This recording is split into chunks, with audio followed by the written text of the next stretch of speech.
In this lesson, we're going to begin to discuss strokes. If you'd like to follow along, go under the File menu to Open, and in the Sample Files folder, scroll down to 1305-1306 Stroke Secrets and just click Open. Let's run through some of the basics of the stroke panel. You can click the stroke panel to open it. If you're not in the typography workspace, make sure to choose it from the pop-up. Why don't we go to our selection tool, the black arrow, and click on the green stroke. Why don't we start by talking about weight? That's how thick the stroke is. If I click my up arrow, the stroke in the selected object will get thicker and thicker and thicker, one point at a time. If I click my down arrow, of course, the weight is going to become less. I also have these double arrows to the right of the field. If I click, I can select one of the presets to make a big change very quickly. The next section of the stroke panel is called cap. By default, the stroke has a butt cap. That means the end of the stroke is butting up against the end of the path. The next cap, a round cap, will actually add to the end of the path, making the end round. It's adding a semicircle to the end of the stroke. The next kind of a cap is called a projecting cap. If I click on that, it's adding half the width of the weight to the end of the stroke. Well, why would I ever want to do that? Why don't we go to our zoom tool? You can hit your Z key to get there very quickly. And I'm just going to click and drag across these magenta colored strokes down the lower right hand corner of my page.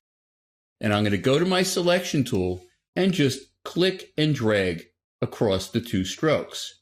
And they are two strokes. They're not connected in the corner. But what if I wanted to make them look like they were connected? If I add a projecting cap to each one of those strokes in those two separate segments, it fills in the little corner. It makes it look like a mitered picture frame. So it comes to a point and gets rid of that little white square.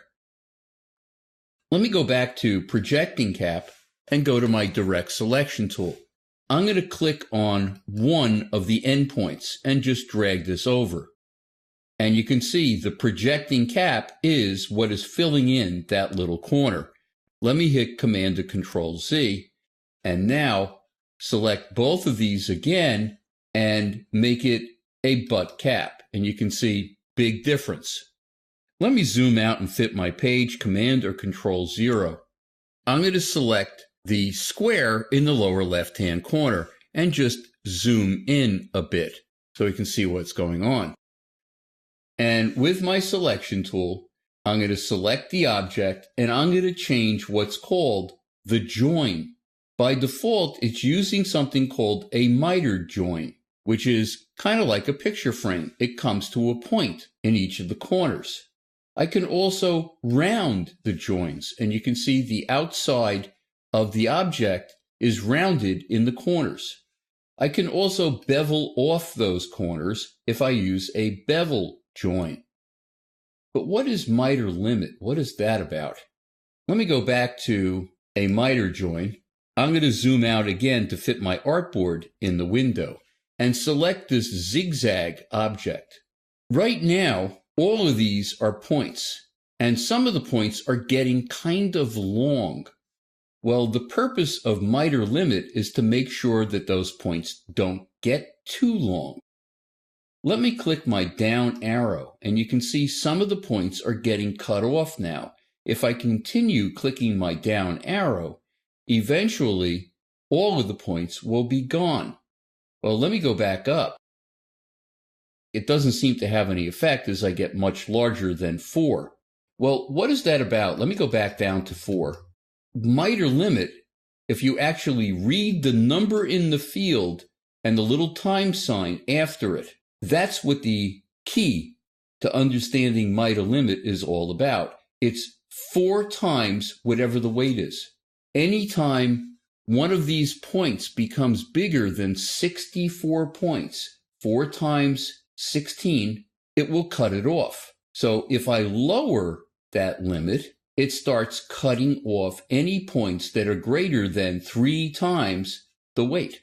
If I continue lowering the limit, it's going to cut off more points because they're greater than 2 times the weight. So that's what miter limit is all about. Why don't we select our square in the lower left-hand corner again and talk about a line stroke.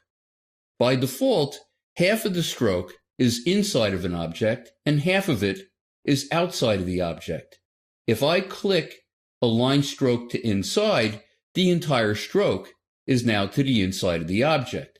Well, why would I ever need to do this?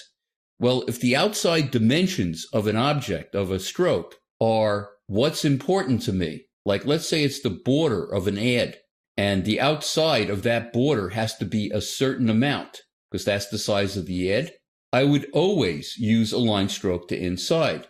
That way, if I have to make the weight of the stroke less or greater, it's going to have no effect on the outside dimensions. A line stroke to outside is just the opposite. If the interior dimensions of my square are what's most important to me, I would align the stroke to the outside. So my white space inside of this object will not change if I decrease the weight or increase the weight. Why don't we select our green stroke again and talk about the different types of strokes that are available. If you click on the type pop-up, you'll see that there's things like thick, thick, and thick, thin. And let me go a little bit further, a triple, or go down a little bit further, there's different kinds of dashes, and there's hash marks, various kinds of dots, and wavy lines. So there's a huge variety of different types of strokes that are available right in the type pop-up. Now, right under that in the panel, it says Start and End. But before I get there, let me change the type of stroke back to a solid stroke. Now, if I click down on Start and add a curved arrow, you can see it's adding an arrow to the end. This is kind of a thick stroke. Let me make it a lot thinner. That's better. I can also add an arrow or a circle or a square to the other end of a stroke. But the question is, how do I know what is the start and what is the end of the path? Well, the start is wherever you clicked first. Wherever you finished drawing your path is the end. I don't know about you, but I don't remember where I clicked first about 5 seconds after I clicked. So one of the things that you're going to find is sometimes you're going to have to add your arrow to the opposite end. Let me get rid of my arrow. I'm going to go back to none, and I'm going to go to a different type of stroke. How about a triple? And I'm going to make it a lot thicker. So I'm going to increase the weight to like 30. Now, I can add a color to the gap between my triple strokes. All I have to do is click on the gap color pop-up, and I can pick any color that is saved in my swatches panel. So if I choose, let's say, cyan, you can see it's getting filled in with cyan. Now, let me make the cap a butt cap. I can also tint the gap color. Let me go down to about 50%.